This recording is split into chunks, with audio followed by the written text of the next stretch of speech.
மாம்சமான யாவர் மேலும் அதிகமாய் பொழிந்திடுமே, ஆவியில் நிரப்பிடுமே. பின்மாரியின் அபிஷேகம் மாம்சமான யாவர் மேலும் அதிகமாய் பொழிந்திடுமே, ஆவியில் நிரம்பிடுமே. அக்கினியாய் இறங்கிடுமே, அக்னி நாவாக அமர்ந்திடுமே, காற்றாக வீசிடுமே, ஜீவநதியாக பாய்ந்திடுமே. அக்கினியாய் இறங்கிடுமே, அக்னி நாவாக அமர்ந்திடுமே, பெருங்காற்றாக வீசிடுமே, ஜீவநதியாக பாய்ந்திடுமே. எலும்பு பள்ளத்தாக்கினில் ஒரு சேனையை நான் காண்கிறேன், அதிகாரம் தந்திடுமே, தீர்க்க தரிசனம் உரைத்திடுமே. எலும்புகள் பள்ளத்தாக்கினில் ஒரு சேனையை நான் காண்கிறேன், அதிகாரம் தந்திடுமே, தீர்க்க தரிசனம் உரைத்திடுமே. அக்கினியாய் இறங்கிடுமே, அக்னி நாவாக அமர்ந்திடுமே, பெருங்காற்றாக வீசிடுமே, ஜீவநதியாக பாய்ந்திடுமே. அக்கினியாய் இறங்கிடுமே, அக்னி நாவாக அமர்ந்திடுமே, பெருங்காற்றாக வீசிடுமே, ஜீவநதியாக பாய்ந்திடுமே. கர்மேல் ஜெப வேளையில் ஒரு கையளவு மேகம் காண்கின்றேன், ஆகாப்பும் நடுங்கிடவே, அக்னி மழையாக பொழிந்திடுமே. கர்மேல் ஜெப வேளையில் ஒரு கையளவு மேகம் காண்கிறேன், ஆகாப்பும் நடுங்கிடவே, அக்னி மழையாக பொழிந்திடுமே. அக்கினியாய் இறங்கிடுமே, அக்னி நாவாக அமர்ந்திடுமே, பெருங்காற்றாக வீசிடுமே, ஜீவநதியாக பாய்ந்திடுமே. அக்கினியாய் இறங்கிடுமே, அக்னி நாவாக அமர்ந்திடுமே, பெருங்காற்றாக வீசிடுமே, ஜீவநதியாக பாய்ந்திடுமே. சீனாய் மலையிலே அக்கினிஜுவாலையை நான் காண்கின்றேன், இஸ்ரவேலின் தேவனே, என்னை அக்கினியாய் மாற்றிடுமே. சீனாய் மலையின் மேலே அக்கினிஜுவாலையை நான் காண்கின்றேன், இஸ்ரவேலின் தேவனே, என்னை அக்கினியாய் மாற்றிடுமே. சீனாய் மலையின் மேலே, சீனாய் மலையின் மேலே ஒரு அக்கினியை நான் காண்கின்றேன், இஸ்ரவேலின் தேவனே, என்னை அக்கினியாய் மாற்றிடுமே. அக்கினியாய் இறங்கிடுமே, அக்னி நாவாக அமர்ந்திடுமே, பெருங்காற்றாக வீசிடுமே, ஜீவநதியாக பாய்ந்திடுமே. அக்கினியாய் இறங்கிடுமே, அக்னி நாவாக அமர்ந்திடுமே, பெருங்காற்றாக வீசிடுமே, ஜீவநதியாக பாய்ந்திடுமே.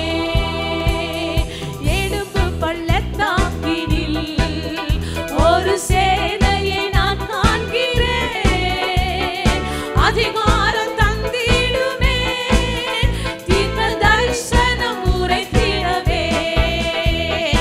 எலும்புகள் அல்லாக்கினில் ஒரு சேனை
இறங்கிடுமே அக்கினாவாக அமர்ந்திடுமே பெரும் காற்றாக வீசிடுமே ஜீவன் நதியாக பாய்ந்திடுமே அக்கினியாய் இறங்கிடுமே அக்கினாவாக அமர்ந்திடுமே பெரும் காற்றாக வீசிடுமே ஜீவன் நதியாக பாய்ந்திடுமே பின்மாரியின் அபிஷேகம் மாம்சமான யாவர் மேலும் அதிகாரம் பொழிந்திடுமே ஆவியில் நிரப்பிடுமே ஓ ராஜா பின்மாரியின் அபிஷேகம் மாம்சமான யாவர்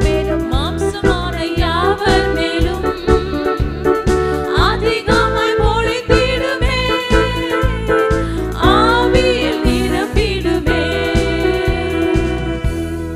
எஸ் லார்ட் மாம்சமான யாவருக்கும் தேவனாகிய ராஜாதி ராஜா நீர் ஒருவரே கர்த்தாதி கர்த்தா நீ சர்வ வல்லமையுள்ளவர் ஆண்டவரே உம்மை நாங்கள் ஸ்தோத்திரிக்கிறோம் ராஜா உம்மை நாங்கள் மகிமைப்படுத்துகிறோம் ஆண்டவரே ஓ மகிமைக்குரியவரே பிரசனத்துக்குரியவரே அவருடைய மகிமையின் பிரசனத்தை இந்த இடத்துல நிரப்புகிறவரே ஸ்தோத்திரம் ஆண்டவரே நாங்கள் உம்மை தொழுது கொள்ள வந்திருக்கிறோம் உம்மை போற்ற வந்திருக்கிறோம் ஆண்டவரே பயத்தோடு நடுக்கத்தோடு கர்த்தரை சேவியுங்கள் என்று சொன்னீர் ஆண்டவரே நாங்கள் உம்மை நோக்கி வந்திருக்கிறோம் ஆண்டவரே எஸ் ஜீசஸ் உமக்கு ஸ்தோத்திரம் ஆண்டவரே உமக்கு ஸ்தோத்திரம் ஐயா உம்மை மகிமைப்படுத்துகிறோம் ஆண்டவரே உம்மை கனப்படுத்துகிறோம் ஆண்டவரே ஓ உமக்கு ஸ்தோத்திரம் ராஜா உம்மை மகிமைப்படுத்துகிறோம் அபிஷேக ஒளிவ மரமாய் ஆண்டவரே நீர் எங்களை அபிஷேகித்து உம்முடைய பிரசன்னத்தினால் எங்களை நடத்துகிறவர் ஆண்டவரே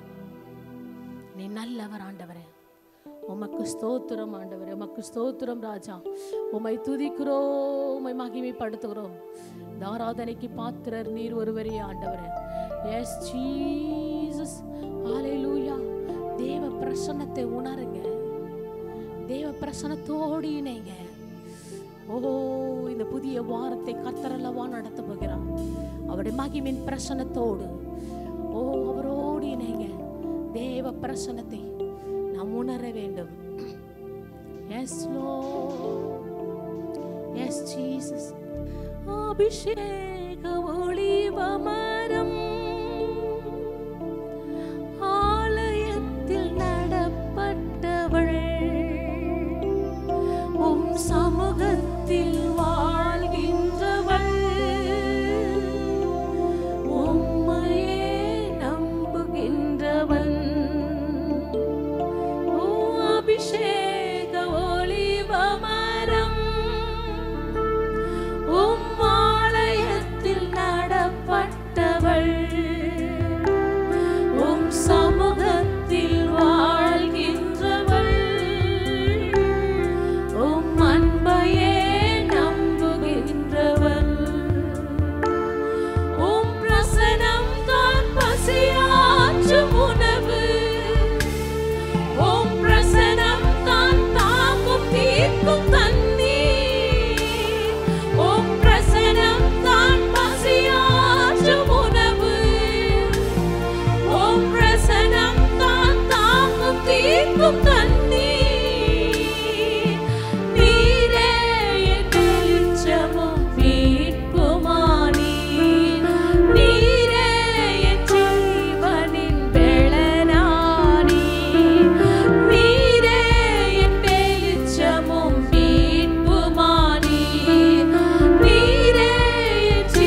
உம் சமூகத்தில் வாழ்கின்றவள். உம் அன்பையே நம்புகின்றவள். நானோ அபிஷேக ஒலிவ மரம். நாம் கர்த்தரால் அபிஷேகிக்கப்பட்டவர்கள், நம் தேவனால் அபிஷேகிக்கப்பட்டவர்கள். ஒரு மனுஷையும் நமக்கு முன்பாய் நமக்கு விரோதமாய் கை நீட்டவே முடியாது. உனக்கு விரோதமாய் பகைக்கிறவர்கள் பகைத்துக் கொண்டே இருக்கட்டும். உன்னை பகைக்கும் பொழுதுதான் நீ எங்கே பகைக்கப்படுகிறாயோ, நீ எங்கே நொறுக்கப்படுகிறாயோ, எங்கே வேதனைப்படுகிறாயோ, அங்கே உன்னை கர்த்தர் அபிஷேக ஒலிவ மரமாய், அபிஷேக ஒலிவ மரமாய், அபிஷேகத்தின் பிள்ளையாய், அபிஷேக தைலமாய் நீ மற்றவர்களுக்கு பிரயோஜனப்படத்தக்கதாய் கர்த்தர் உன்னை உயர்த்த உன்னோடு கூட இருக்கிறவர். அவர் பெரியவர், அவர் பெரியவர், உன்னதத்தின் தேவன். அவர் சர்வ வல்லமையுள்ளவர், அவர் சர்வத்துக்கும் ராஜாதி ராஜா. ஹalleluya. உம்மை உயர்த்துகிறோம் ஆண்டவரே. நானோ அபிஷேக ஒலிவ மரம், உம் ஆலயத்தில் நடப்பட்டவள், உம் சமூகத்தில் வாழ்கின்றவள். உம் அன்பையே yes Lord, உம் அன்பையே நம்புகின்றவள். ஓ நானோ எத்தனை பேர் காலை வேளையிலே நான் கர்த்தரால் அபிஷேகிக்கப்பட்டவன், நான் கர்த்தரால் அபிஷேகிக்கப்பட்டவன்.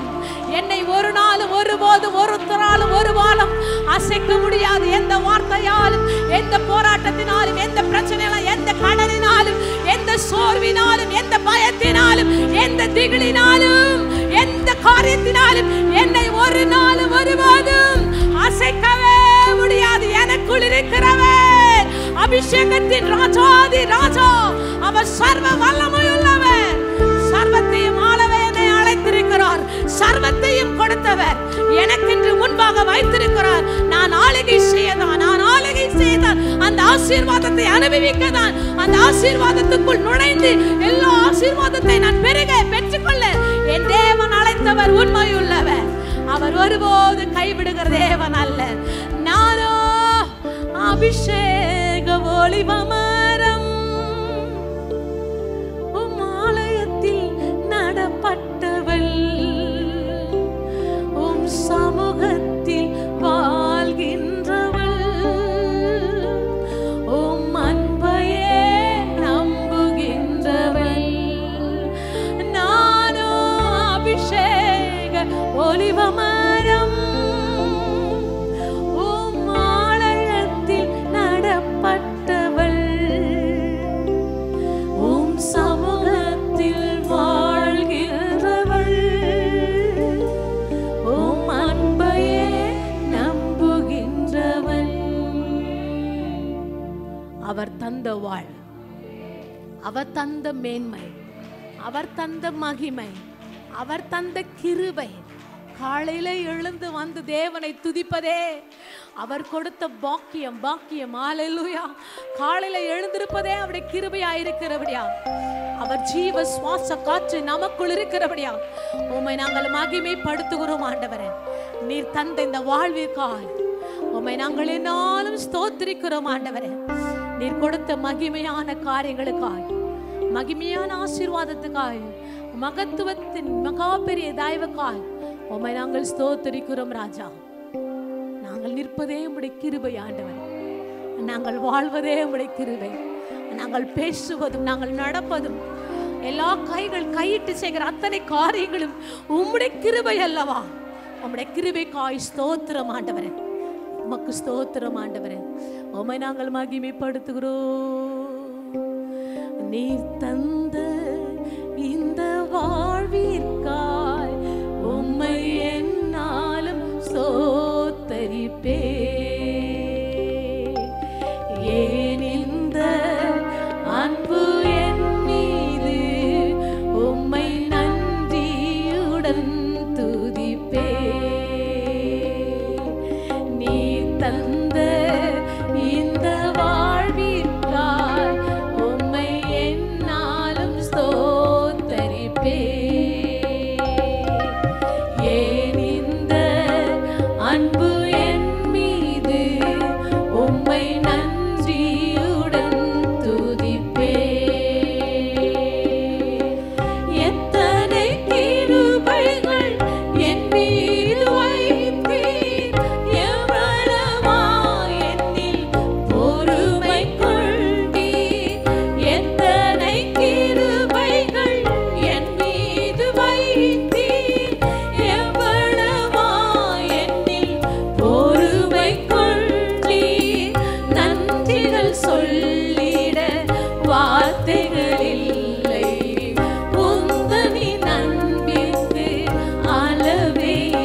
நன்றிகள் சொல்லிட வார்த்தைகள் இல்லை.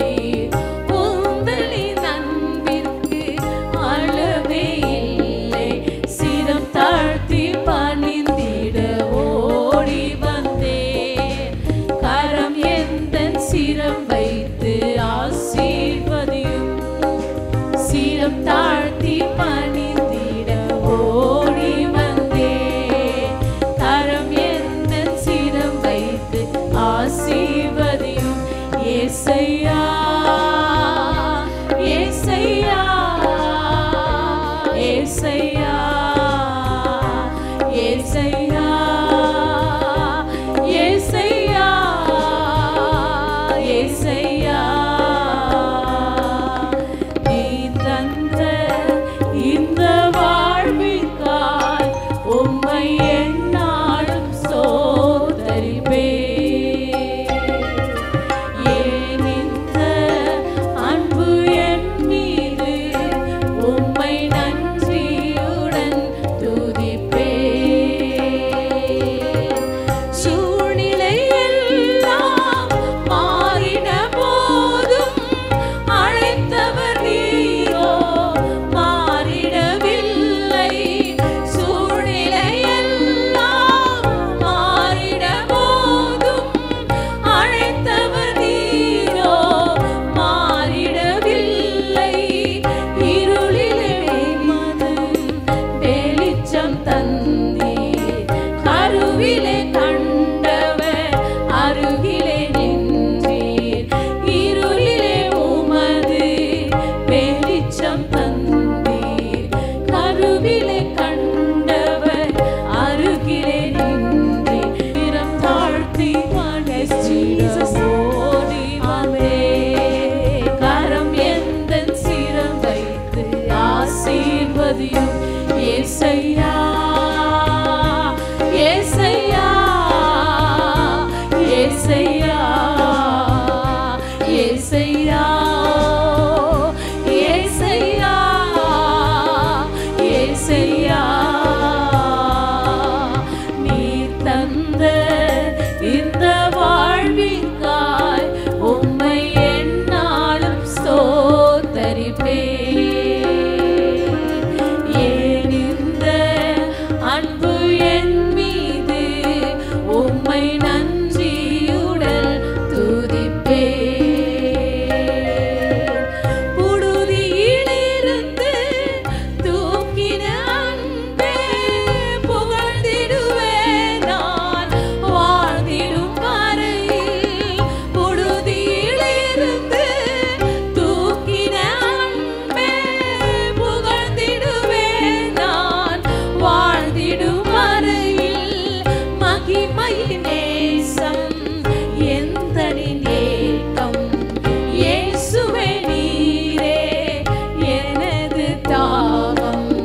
மகிமையின் நேசம் எந்தனின் ஏக்கம். இயேசுவே நீரே எனது தாகம். சிரம் தாழ்த்தி பணிந்திட ஓடி வந்தேன். கரம் எந்தன் சிரம் எல்லாரும் ஆண்டவரை பார்த்து கேளுங்க.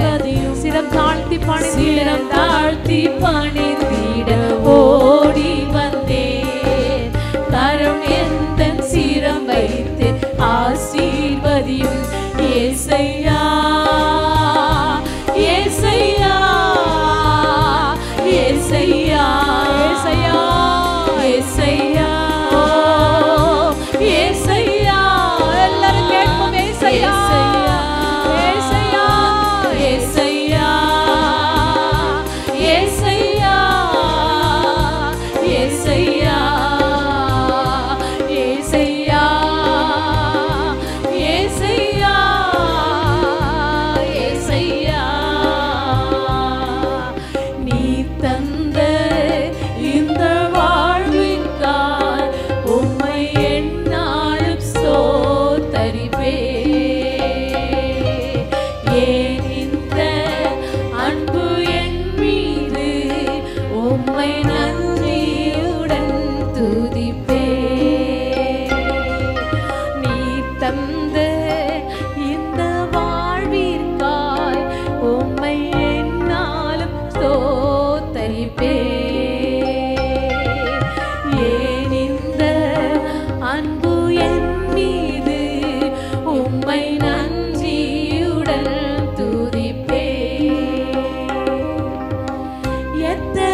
மகிமை கர்த்தர் நம் மீது வைத்திருக்கிறார்.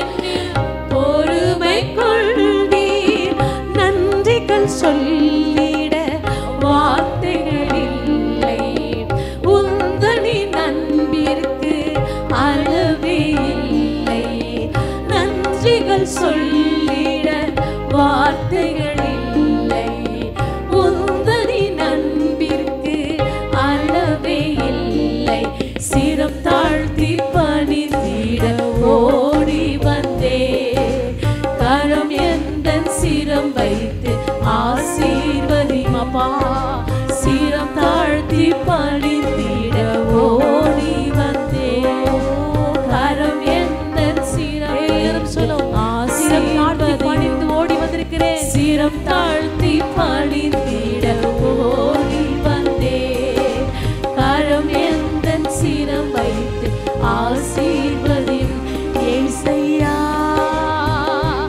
ஏசையா ஏசையா. அவர் கரத்தை பிடித்து சொல்லுங்க. ஏசையா ஏசையா ஏசையா ஏசையா. அவர் கரத்தை பிடித்து சொல்லுங்க. ஏசையா ஏசையா. அத்தனை கிருபைகள் எங்களுக்கு வைத்திருக்கிறார் ஆண்டவரே. இன்னும் கிருபைகளை தாங்க. இந்த பிரசன்னத்தினால எங்களை நடத்தக்கூட மகிமையால் நடத்துங்க. உடைய தைரியம், உடைய அபிஷேகம், உடைய வல்லமையினால எங்களை நடத்துங்க ராஜா. எல்லாரும் ஏசையா ஏசையா. இறங்கும் ஆண்டவரே, இறங்கும் ஆண்டவரே, இறங்கும் இறங்கும் இறங்கும் இறங்கும். நீ மனதுருக்கத்தின் தேவன் ஆண்டவரே, மகிமையின் தேவன் ஆண்டவரே. உடைய பிரசன்னம், உடைய மகிமை இந்த கூடாரத்தை நிரப்பட்டும். ஏசையா ஆராதனைக்கு பாத்திரர், துதிக்கு பாத்திரர், மகிமைக்கு பாத்திரர், எல்லா கணத்துக்கு பாத்திரர், எல்லா துதிக்கும் சர்வ வல்லமையுள்ளவரே, சர்வத்துக்கு உரியவரே, சர்வ சிருஷ்டிக்கும் எஜமானரே. ஏசையா, நாங்கள் தகுதியற்றவர்கள். உம்முடைய பெயரை சொல்ல நாங்கள் தகுதியற்றவர்கள். நீ சர்வத்துக்கும் ராஜாதி ராஜா. உம்மை உயர்த்துகிறோம். ஏசையா ஏசையா ஏசையா ஏசையா. Yes Jesus Jesus. Yes Lord, yes Lord. உம்முடைய பிரசன்னத்துக்காய் நன்றி நன்றி நன்றி நன்றி ஆண்டவரே. உம்முடைய மகிமை இந்த கூடாரத்தில் நிரப்பினதுக்காய் நன்றி ஆண்டவரே. Yes Jesus, hallelujah. ஏசையா yes Lord. ஏசையா ஏசையா ஏசையா ஏசையா ஏசையா ஏசையா. ஆராதனைக்கு துதிக்கும் கணத்துக்கும் மகிமைக்கும் நீர் ஒருவர் தான் பாத்திரர் ஆண்டவர். உமக்கு ஒருவருக்கு மாத்திரம் செலுத்துகிறோம். ஆமென். இயேசு கிறிஸ்துவின் நாமத்திலே வாழ்த்துகிறோம். மீண்டுமா எஸ்கேஎம் திருச்சபைக்கு உங்களை நாங்கள் அழைக்கிறோம்.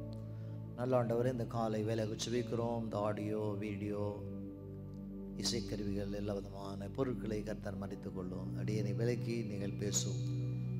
இந்த ஆவிக்குரிய இந்த வார்த்தைகள், வசனங்களை புரிதலை தாரும். பேசுகிற ஒவ்வொரு வசனங்களும் நம்முடைய ஜனங்கள் உள்ளத்தில் போய் சேர உதவி செய்யும். இயேசு கிறிஸ்து நாமத்தில் ஜெபிக்கிறேன் நல்ல பிதாவே, ஆமென். இந்த காலையிலே நாம் பார்க்க போகிற தலைப்பு, ஏற்பாடுகள் செய்யப்படுகின்றன. நம்முடைய வாழ்க்கையிலே எல்லா விதமான காரியங்களுக்கு ஆண்டவர் எல்லாவற்றையும் ஏற்பாடு செய்திருக்கிறார் என்ற விசுவாசத்தில் தான் நம்முடைய வாழ்க்கை இருக்கிறது. போன வாரம் நாம் யோசுவாவை ஆரம்பித்திருக்கிறோம். யோசுவா யோர்தானை கடந்து நிற்கிறவர்களும் போன வாரம் நாம் படித்தோம்.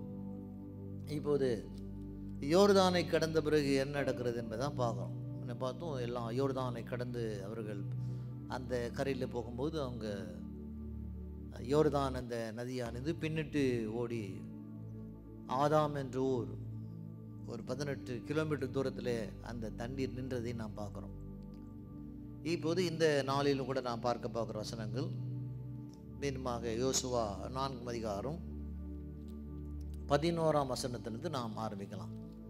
ஜனங்கள் எல்லாரும் கடந்த பின்பு கர்த்தருடைய பெட்டியும் கடந்தது. ஆசாரிகள் ஜனத்துக்கு முன்பதாக போனார். எல்லா ஜனங்களும் கரையை கடந்து ஆற்றை கடந்து அந்த பக்கமாக போன பிறகு அந்த உடன்படிக்கையை பெற்று சுமந்து போகிற ஆசாரிகளும் அந்த பக்கமாய் அவர்கள் கரைக்கு போனார். ரூபன் புத்திரரும் காத் புத்திரரும் மனேசாயின் பாதி கோத்திரங்களாரும் மோசே தங்களுக்கு சொன்னபடியே அனனியாய் இஸ்ரவேல் புத்திரருக்கு முன்பதாக கடந்து போனார்கள். ஏறக்குறைய 40,000 பேர் யுத்த சன்னதாய் யுத்தம் பண்ணும்படி கர்த்தருக்கு முன்பதாக எரிகோவின் சமமான வெளியிலே கடந்து போனார்கள். அந்த நாளிலே கர்த்தர் யோசுவாவுக்கு சகல இஸ்ரவேல் கண்களுக்கும் முன்பதாகவும் மேன்மைப்படுத்தினார். அவர்கள் மோசேக்கு பயந்திருந்தது போல அவனுக்கும் அவன் உயிரோடு இருந்த நாட்களெல்லாம் பயந்திருந்தார்கள். எப்படி ஜனங்கள் மோசேக்கு பயந்தார்களோ அதே போல ஜனங்கள் யோசுவாவுக்கு பயந்ததாக இந்த கரை ஓரமாய் நடக்கிற நிகழ்ச்சியை நாம் இங்கு பார்க்குறோம். கர்த்தர் யோசுவாவை இஸ்ரவேல் ஜனங்களுக்கு முன்பதாக மேன்மைப்படுத்தினார். இப்போது மீண்டும் ஆண்டவர் யோசுவாவோடு பேசுகிறார். 15 கர்த்தர் யோசுவாவை நோக்கி, சாட்சி பெட்டி சுமக்கிற ஆசாரியர்கள் யோர்தானிலிருந்து கரையேறும்படி அவர்களுக்கு கட்டளை என்று சொன்னார். அப்போது யோசுவா அந்த ஆசாரியர்களை கட்டளை கொடுக்குறான். அந்த உடன்படிக்கை பெட்டி நீங்கள் சுமந்து நின்றது போதும் கரைக்கு வாரம் சொன்னான். எல்லா கட்டளையும் யோசுவா மூலம் தான் பிறப்பிக்கப்படுவதாக வேதத்தில் நாம் வாசிக்கிறோம். அப்பொழுது கர்த்தருடைய உடன்படிக்கை பெட்டியை சுமக்கிற ஆசாரிகள் யோர்தான் நடுவிலிருந்து ஏறி, இப்போது யோர்தான் நடுவில் அவங்க உடன்படிக்கை பெட்டி பிடித்து சுமந்து கொண்டு இருக்கிறாங்க. இப்போது அங்கிருந்து அந்த யோர்தான் ஆற்றின் வெட்டாந்தரையில் இருக்கிறவர்கள் இப்போது கரைக்கு போவதை நாம் பார்க்குறோம். யோர்தான் நடுவிலிருந்து ஏறி அவர்கள் உள்ளங்கால்கள் கரையிலே ஊன்றின போது இப்போது அந்த கரை கடந்து அவங்களுடைய கால் அந்த யோர்தானுடைய கரையின் மேட்டுக்கு அவங்க சென்றதை நான் பார்க்குறோம். யோர்தானின் தண்ணீர்கள் தங்களிடத்து திரும்பி முன்னே போல அது கரை புரண்டு ஓடினது. எல்லா ஜனங்களும் அந்த யோர்தானை கடக்கிறவர்களும் அந்த தண்ணீரானது நாம் சொன்ன வண்ணமாக அவர்கள் நிற்கிற இடத்துக்கும் ஆதாம் என்ற ஊருக்கும் 18 கிலோமீட்டர் இப்படி நிற்கிறது. எல்லா ஜனங்களும் கடந்த பிறகு உடன்படிக்கை பெட்டி சுமக்கிற ஆசாரியர் கடந்த பிறகு மீண்டுமாக மேலிருந்து ஓடி வருகிற தண்ணீர் முன்பு எப்படி இருந்ததோ அதே போல வெள்ளம் கரை புரண்டு ஓடினதாக வேதத்தில் வாசிக்கிறோம். என்ன அற்புதமான ஒரு நிகழ்ச்சியை நாம் இங்கே பார்க்குறோம். இயற்கை தேவனின் வார்த்தைக்கு கட்டுப்படுகிறது. இது முடிந்த பிறகு அடுத்த காரியத்துக்கு வசனம் போகிறது. 19ஆம் வசனத்தை நாம் வாசிக்கிறோம். இந்த பிரகாரமாக முதல் மாதம் 10ஆம் தேதியிலே ஜனங்கள் யோர்தானிலிருந்து கரையேறி எரிகோவு கிழக்கெல்லையான கில்காலிலே பாளையம் இறங்கினார்கள். இப்போது யோர்தானை கடந்துட்டாங்க. அடுத்தது அவங்க இருக்கிற அந்த நிற்கிற இடமானது கில்கால் என்று சொல்லப்பட்டுள்ள ஒரு இடம். ஷிட்டன் என்ற ஊருக்கும் எரிகோவுக்கும் நடுவில் இருக்க ஒரு பட்டணம் தான் இந்த கில்கால். இந்த கில்காலிலே அவங்க தங்கியிருக்கிற காரியங்களை நான் பார்க்குறோம். அங்கே தான் அவங்க தங்கியிருக்கிற ஒரு காரியம் கேம்ப் போடுறாங்க. சரி, கில்கால் ஒரு இடம், கில்கால் எ பிளேஸ் ஃபார். எதற்காக இந்த கில்கால் மிக முக்கியமாக நாம் பார்க்கும்போது அந்த கில்காலிலே சில முக்கியமான காரியங்களை நாம் பார்க்கலாம். ஒன்று ரிமெம்பரிங், நினைவில் வைக்க வேண்டிய சில காரியங்கள். ரெண்டாவது ரீகமிட்டிங், மறுபரிசீலனை பண்ண வேண்டிய சில காரியங்கள். மூன்றாவது ரிமூவிங், நீக்குகிற சில காரியங்கள். நான்காவது ரிஜாய்சிங், மகிழ்ச்சியான சில காரியங்கள். ஐந்தாவது ரிலையிங், தேவனே மேல் நம்பிக்கை வைக்கிற காரியம். இந்த 5 காரியங்களை இந்த கில்கால் இடத்துல நாம் இந்த வேதத்தில் நாம் பார்க்கணும். முதல்ல நாம் பார்க்க காரியமானது ரிமெம்பரிங், நினைவில் வைப்பது. எதை நாம் நினைவில் வைக்க வேண்டுமோ, யோசுவா 4ஆம் அதிகாரம் 9 முதல் 24 வரையில் வாசிக்கும் போது அந்த யோர்தானை கடந்து வரும்போது அப்போது கர்த்தர் சொன்னார் யோசுவாவுக்கு பார்த்து 12 கோத்திரங்களை எடுத்து 12 கோத்திரத்தில் ஒவ்வொருவரும் தேர்ந்தெடுத்து 12 பேர் 12 கற்களை சுமந்து கொண்டு வந்து அந்த யோர்தானிலே நட வேண்டும். இதுதான் அது நினைவு சின்னமாக இருக்க வேண்டும். ஒரு நாட்களில் உங்கள் பிள்ளைகள் சந்ததி வந்து கேட்கும்போது இந்த கல்லுடைய சரித்திரம் என்று கேட்கும்போது அப்போது நீங்கள் சொல்ல வேண்டும், எங்கள் தேவனாய் கர்த்தர் யோர்தானை பின்னிட்டு ஓட செய்தார், அதற்கு அடையாளமாக அந்த கற்களை வைத்தோம் என்று சொல்ல வேண்டும் என்று அந்த நினைவில் வைப்பது, கல்வி நினைவு சின்னமாக இருப்பதை அந்த கில்காலிலே நாம் பார்க்குறோம். ரெண்டாவது காரியம் மறுபரிசீலனை, ரீகமிட்டிங். யோசுவா 5ஆம் அதிகாரத்துக்கு நாம் வரலாம். இஸ்ரவேல் புத்திரர் கடந்து தீருமளவும் கர்த்தர் யோர்தானின் தண்ணீர் அவர்களுக்கு முன்பதாக வற்றி போக பண்ணினதை யோர்தானுக்கு மேல்கரையில் கூடியிருக்கிற எமோரியர் சகர ராஜாக்களும் சமுத்திரத்தருகே கூடியிருக்கிற கானானியரின் சகர ராஜாக்களும் கேள்விப்பட்டது முதற்கொண்டு அவர்கள் இருதயம் கரைந்து இஸ்ரவேல் புத்திரருக்கு முன்பதாக சோர்ந்து போனார்கள். தேவன் இப்படி யோசுவா மூலமாக இந்த யோர்தானை பின்னிட்டு ஓட செய்தார். ஜனங்கள் எல்லாரும் இப்போது அந்த அக்கறைக்கு வந்திருக்கிறாங்க. ஆண்கள் மட்டும் 6 லட்சம், பெண்கள் குறைந்தது ஒரு 5 லட்சம், சிறுவர்கள் மற்றும் மிருக ஜீவன்கள் குறைந்தது ஒரு 12 லட்சத்துக்கு அதிகமான ஜனங்கள் மிருக ஜீவனோடு கூட அக்கறைக்கு வந்த அந்த செய்தியானது அங்கே இருக்கிற எல்லா விதமான ராஜாக்கள் கேள்விப்பட்டாங்க. கடற்கரை ஓரமாக இருக்கிற ராஜாக்கள் கேள்விப்படுறாங்க. வசனம் சொல்கிறது, இதை கேள்விப்பட்ட உடனே அவர்கள் இருதயம் கரைந்தது, இஸ்ரவேல் புத்திரருக்கு முன்பதாக சோர்ந்து போனார்கள். இப்படி செய்த தேவன் நிச்சயமாக அந்த ஜனங்களுக்கு தொடர்ந்து வெற்றி தான் தருவார் என்று எது செய்தாங்க. அதை கண்டவர்கள் பயந்தார்கள். நம்முடைய வாழ்க்கையில் தேவன் ஒரு காரியம் செய்வார், ஆனால் அதை பார்த்து என்ன செய்வாங்க, எதிரி எவ்வளோ பலவல்லவனாக இருந்தால் கூட தேவன் செய்த காரியங்களை எண்ணி பார்த்து நினைத்து பார்த்து எதிரிகள் கூட ஸ்தம்பித்து போகிற காட்சிகளை நாம் இங்கே பார்க்குறோம். ஆங்கிலத்தில் வாசிக்கிறோம், their heart melted and there was no spirit in them. ரொம்ப சோர்ந்து போனதாக, பலவீனப்பட்டு போனதாக வசனம் சொல்கிறது. இப்போது யோர்தானை கடப்பது என்பதாக ஆண்டவர் சொன்னார், நீங்கள் உங்களை பரிசுத்தம் பண்ண வேண்டும் சொன்னார். யோர்தானை கடப்பது என்பதாக சொன்ன காரியம் உங்களுக்கு பரிசுத்தம் பண்ண வேண்டும் சொன்னார். இப்போது யோர்தானை கடந்துட்டாங்க. இப்போது யோர்தானை கடந்த பிறகு கர்த்தர் சொல்றார், யோர்தானை கடந்த பிறகு ஆண்டு சொல்றார், இப்போது நீங்கள் விருத்த சேதனம் பண்ண வேண்டும், சர்க்கம்சேஷன் என்று சொல்றார். அக்காலத்திலே கர்த்தர் யோசுவாவை நோக்கி, இன்னை கருக்கலான கத்திகளை உண்டாக்கி திரும்ப 2ஆம் விசை இஸ்ரவேல் புத்திரரை விருத்த சேதனம் பண்ணு என்றார். அப்போது யோசுவா கருக்கலான கத்திகளை உண்டாக்கி அவன் விருத்த சேதனம் பண்ண வசனம் சொல்கிறது. இந்த விருத்த சேதனம் என்றால் என்ன? தேவன் உடன்படிக்கை தேவனாக இருக்கிறார், கவர்னன்ட் காட். ஆபிரகாமோடு கூட என்ன உடன்படிக்கை செய்தாரோ அந்த உடன்படிக்கையின் தேவனாக இருக்கு. அப்படினால் தேவன் சொன்ன வண்ணமாக நாம் செய்ய வேண்டும் என்று வேதம் கூறுகிறது. இது ஆவிக்குரிய காரியத்தில் தேவன் சொன்ன விதத்தில் நாம் புரிந்து கொண்டு ஆவிக்குரிய அர்த்தம் தெரிந்தால்தான் இந்த உடன்படிக்கை நாம் புரிந்து கொள்ள முடியும். பழைய ஏற்பாட்டு நிகழ்ச்சிகள் நமக்கு ஆழமாய் நமக்கு வெளிப்படும். வெறும் மாமிச கண்ணோட்டத்தோடு கூட இதை நாம் பார்ப்போமா, ஆனால் இது நமக்கு புரியாது, விளங்காது சொன்னால் இது ஒரு பெரிய ஒரு ரகசியத்தை இதில் கர்த்தர் வைத்திருக்கிறார். உடன்படிக்கை என்றால் உடன்படிக்கை என்றால் தேவன் கொடுக்கும் ஒருதலை பட்சமான நிபந்தனையற்ற வாக்குறுதி. ஒரு உடன்படிக்கை என்றால் தேவன் கொடுக்குற ஒரு நிபந்தனையற்ற வாக்குறுதி. ஆண்டவர் சொல்கிற இந்த உடன்படிக்கைப்படி நாம் செய்கிற மகனாய் மகளாய் நம்ம இருப்போமானால் நிபந்தனையற்ற வாக்குறுதி கொடுக்கிறார். என்னெல்லாம் நம்முடைய வாழ்க்கையிலே தேவையில் இருக்கிறதோ அத்தனை தேவைகளை சந்திக்க தேவன் நல்லவராக இருக்கிறார்னு வேதம் கூறுகிறது. சரி, யோசுவா புத்தகத்துக்கு நான் வரலாம். இப்போது என்ன செய்கிறாங்க, அப்போது அங்கு யோசுவா கட்டளை கொடுக்கப்பட்டது. யோசுவா இப்படி விருத்த சேதனம் பண்ணின முகாந்திரம் என்னவென்றால், எகிப்திலிருந்து புறப்பட்ட சகல ஆண் மக்களாகிய யுத்த புருஷர்கள் எல்லோரும் எகிப்திலே புறப்பட்ட பின்பு என்ன செய்தாங்க, அவங்க வழியிலே வனாந்தரத்தில் மாண்டு போனார்கள். எகிப்திலிருந்து புறப்பட்ட எல்லா ஜனங்களும் விருத்த சேதனம் பண்ணப்பட்டிருந்தார்கள். எகிப்திலிருந்து புறப்படும் போது இந்த நிகழ்ச்சி நடந்தது, விருத்த சேதனம் நிகழ்ச்சி நடந்தது.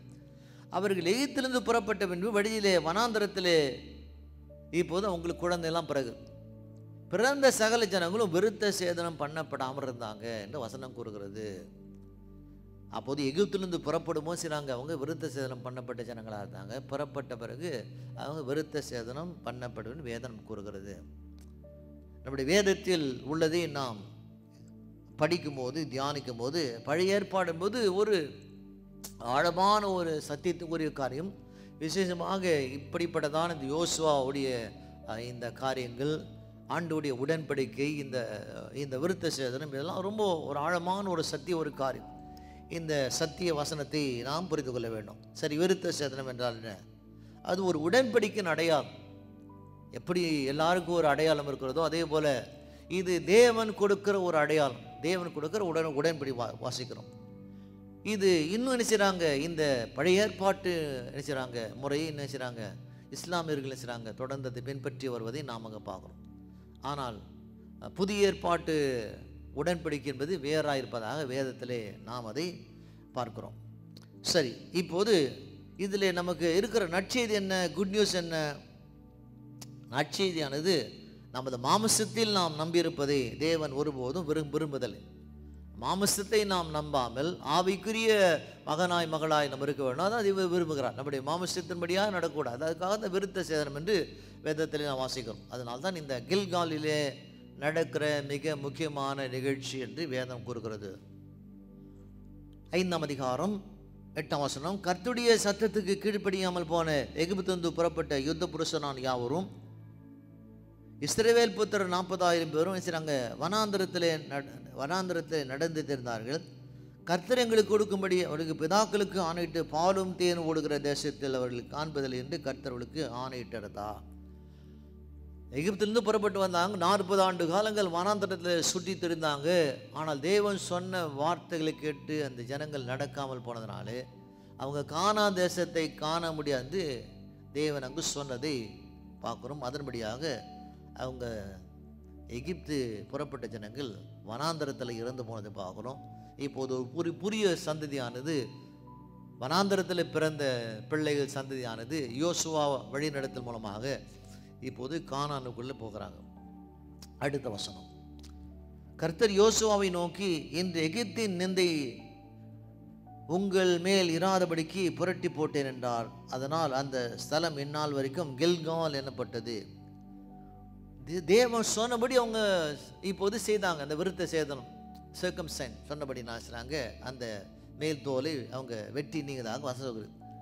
ஆண்டு சொல்றா, இனி நிந்தை பழி சொல் உங்கள் மேல் இராதபடிக்கு நான் புரட்டி போட்டேன். தேவன் சொன்னதை அவங்க கேட்டதுனாலே ஆண்டு சொல்றா, இனி எகிப்திலிருந்து வந்த அந்த நிந்தை அந்த அந்த அந்த அந்த அந்த காரியங்கள் பழி சொல் உங்கள் மேல் வராதபடி அதை நான் புரட்டி என்று கர்த்தர் சொன்னார். அந்த இடத்துக்கு கில்கால் என்று பெயர். கில்கால் என்றால் புரட்டி போடுதல், உருள வேண்டும் என்று அர்த்தம். தேவன் நம்முடைய வாழ்க்கையில் தேவன் நிந்தை நீக்க வேண்டுமானால், பழி சொல்லி நீக்க வேண்டுமானால், தேவன் சொன்ன வண்ணமாக அவைக்குரிய சில காரியங்களை நாம் தகற்று விட்டால்தான், வெட்டி விட்டால்தான் தேவனோடு கூட நெருக்கமாய் நாம் வாழ முடியும் என்று வேதம் கூறுகிறது. சரி, கில்கால் நடக்கிற அடுத்த நிகழ்ச்சி என்ன? ரிஜாய்சிங், மகிழ்ச்சி. என்ன செய்கிறாங்க ஜனங்க? 10ஆம் வசனம், இஸ்ரவேல் புத்திரர் கில்காலிலே பாளையம் இறங்கி மாதத்தின் 14ஆம் தேதி அந்நேரத்திலே எரிகோவின் சமமான வெளியிலே பஸ்கா ஆசரித்தார்கள். இப்போது பஸ்காவை ஏசுறாங்க, அவங்க அந்த இடத்துல கொண்டாடுறாங்க, ஆசரித்தார்கள். ஆங்கிலத்தில் பஸ்கா என்றால் பாஸ் ஓவர். எகிப்தில் ஆண்டவர் 10 வாதைகளை கொண்டு வரும்போது அப்போது ஒரு பெரிய ஒரு சாபம் என்ன, எந்தெந்த வீட்டெல்லாம் வாசலில் நிலக்காலில் ஆட்டுக்கொண்டு ரத்தம் பூசப்படப்படுதோ அந்த வீட்டுக்கு அத்தனை ஆண் பிள்ளைகள் இறந்து போனாங்க. எந்தெந்த வீட்டினுடைய வாசல் நிலக்காலிலே ஆட்டுக்குட்டின் ரத்தம் பூசப்பட்டிருந்ததோ அந்த வீட்டுக்குள்ளே மரணத்தின் தூதன் வரவில்லை. அதுதான் பாஸ் ஓவர் என்றால், பாஸ் ஓவர் அந்த வீட்டை கடந்து போனது. தமிழில் பஸ்காண்டு வாசிக்கிறோம். பாஸ் ஓவர் அந்த வீட்டை கடந்து போனது. இப்போது தங்களுடைய நிந்தையெல்லாம் கடந்து போனது, கஷ்டமெல்லாம் கடந்து போனது, தங்களுடைய பழி சொல்லலாம் கடந்து போனது செய்கிறாங்க. அந்த இடத்துல இந்த ஜனங்கள் அங்கே செய்கிறாங்க, அவங்க தேவனை கொண்டாடுகிற ஒரு பெரிய ஒரு நிகழ்ச்சி அந்த வாசிக்கிறோம். இது வரைக்கும் அப்படியான கொண்டாட்டம் இல்லை. இப்போதான் முதல் முறையாக யோர்தானை கடந்த பிறகு அந்த கில்கால் நடக்கிற ஒரு மகிழ்ச்சி கொண்டாட்டம் என்பதை யோசுவா புத்தகத்திலே வாசிக்கிறோம். அடுத்து ரிலையிங், நம்பிக்கை வைக்கிறாங்க, ஆர்டர் மேல் நம்பிக்கை வைக்கிற காரியம். 11ஆம் வசனம், பஸ்காவின் மறுநாளிலே அன்றைய தினம் அவர்கள் தேசத்துடைய தானியமாகிய புளிப்பில்லாத அப்பங்களை சுட்ட கதிர்களும் புசித்தார்கள்.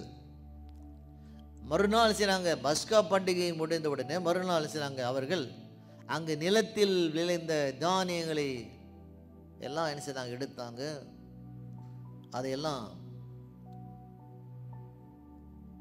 புளிப்பில்லாத அப்பங்களாக மாட்டினாங்க. அங்கே இருக்கிற சுட்ட கதிர்களையும் புசித்தார்கள், சாப்பிட்டாலும் வாசிக்கிறோம்.